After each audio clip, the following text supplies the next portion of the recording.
Hello, xin chào tất cả các bạn. Hôm nay mình sẽ chia sẻ với các bạn cái cách chúng ta trồng cải mầm để ăn nha các bạn. Thì ở đây mình có cải mầm mà các bạn. Mình sẽ trồng hai loại mầm củ cải đỏ các bạn.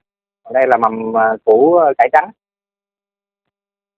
Trước tiên thì các bạn đem hạt giống này chúng ta đi ngâm nha các bạn. Đầu tiên thì các bạn đem cho cái hạt, hạt giống này vào nha các bạn.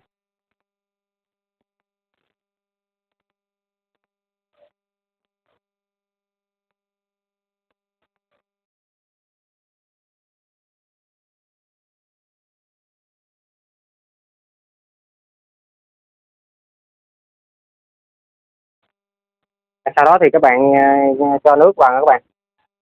Chúng ta pha nước là 2 sôi 3 lạnh nha các bạn. Ở đây mình cho nước này là nước lạnh này các bạn. Ở đây nước lạnh mình sẽ pha vào 3 nước lạnh nha các bạn.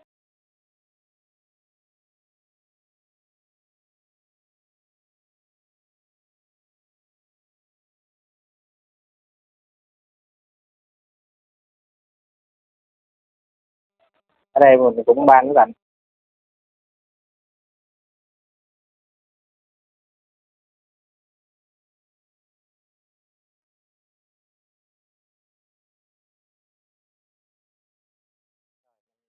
Đây là nước sôi nha các bạn. Mình sẽ cho vào hai hai nước sôi, hai thằng nước sôi nha các bạn.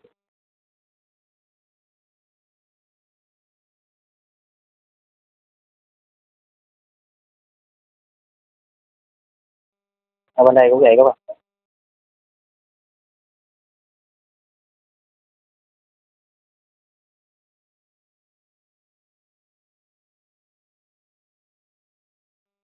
Rồi các bạn sẽ khuấy nó luôn đi các bạn. Ta trộn cho nước nước nóng, nước sôi và nước lạnh nó trộn đều với nhau đó các bạn. Để cho những cái hạt cải này nó ngấm nước nha các bạn.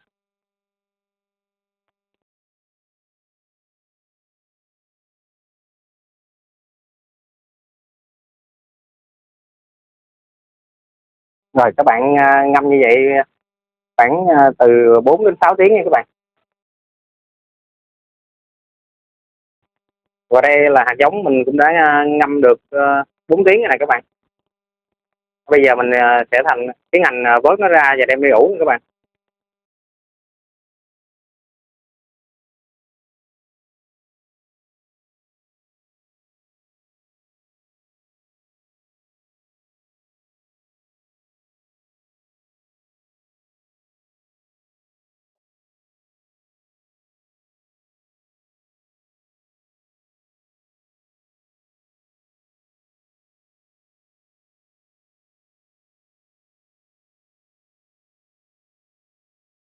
Các bạn dùng cái khay nhựa như thế này nè các bạn.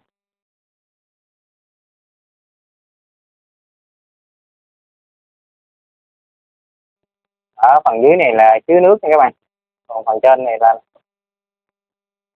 một cái có lỗ thoát nước nha các bạn. Một miếng lưới vậy đó các bạn. Trước khi cho hạt giống vào thì các bạn sẽ lót giấy ăn của ta đó các bạn. Lót 1 đến 2 lớp nữa các bạn.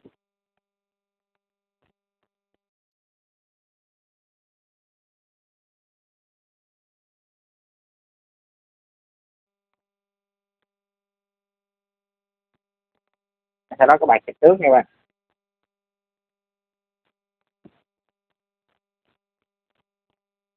Rồi tiếp đến các bạn cho hạt giống lên trên nha các bạn. Ta đẩy đều ra.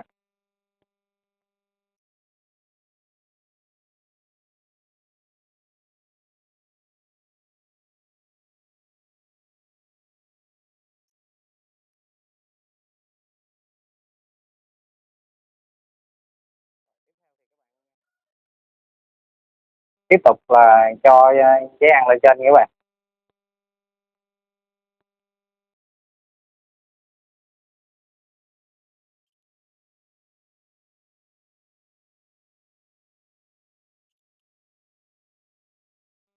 Rồi sau đó các bạn sẽ phun nước lên trên nha các bạn.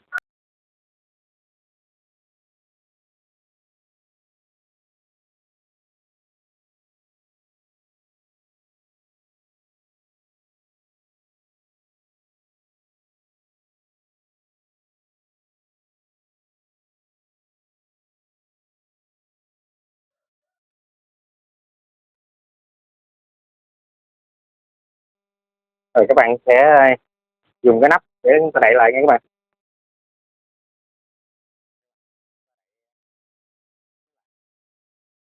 Cho nước vào cái khay bên dưới nha các bạn,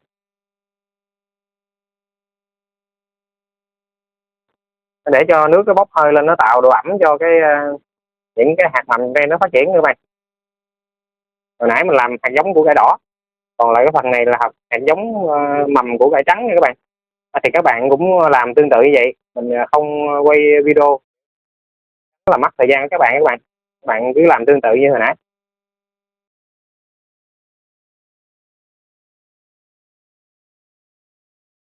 Sau 2 ngày thì các bạn sẽ tiến hành chúng ta dỡ nắp ra, chúng ta thăm và chúng ta sẽ dỡ bỏ cái phần khăn phía trên này nha các bạn, khăn giấy phía trên này.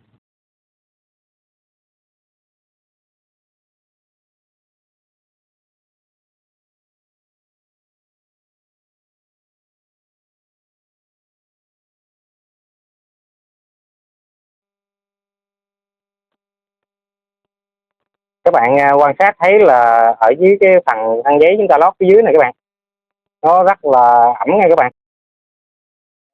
Nó được cái độ ẩm như vậy là nhờ chúng ta có đậy cái nắp này các bạn. Chúng ta đậy cái nắp này kín lại cho nên là nước không có bốc hơi đi nhiều các bạn, cho nên là nó giữ được ẩm rất là lâu. Và do đó mà các bạn cũng không cần phải tưới gì hết trơn trong quá trình chúng ta trồng cái rau mầm này trong cái khay này nha các bạn.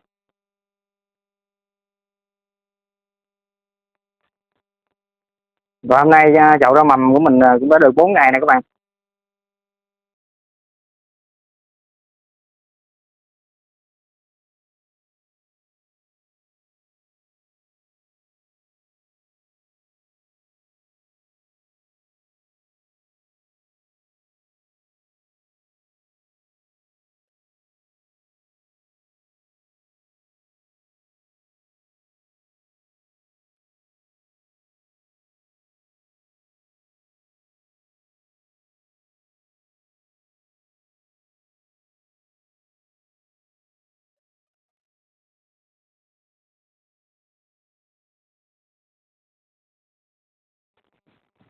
Đây là các bạn, hôm nay cái khay rau mầm của mình cũng đã được 7 ngày nè các bạn.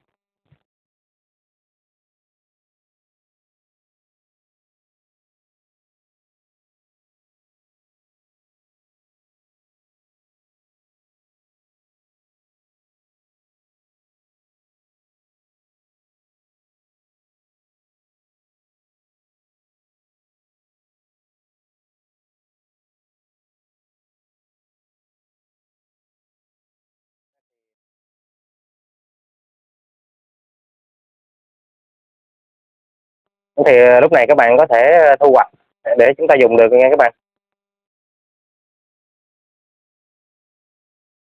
Cái video của mình đến đây là kết thúc nha các bạn. Các bạn xem video thấy hay thì nhớ cho mình một like. Bạn nào chưa đăng ký kênh thì hãy nhớ bấm nút đăng ký kênh để theo dõi những video tiếp theo của mình. Xin cảm ơn các bạn rất là nhiều. Xin bye bye, chào tạm biệt và hẹn gặp lại các bạn.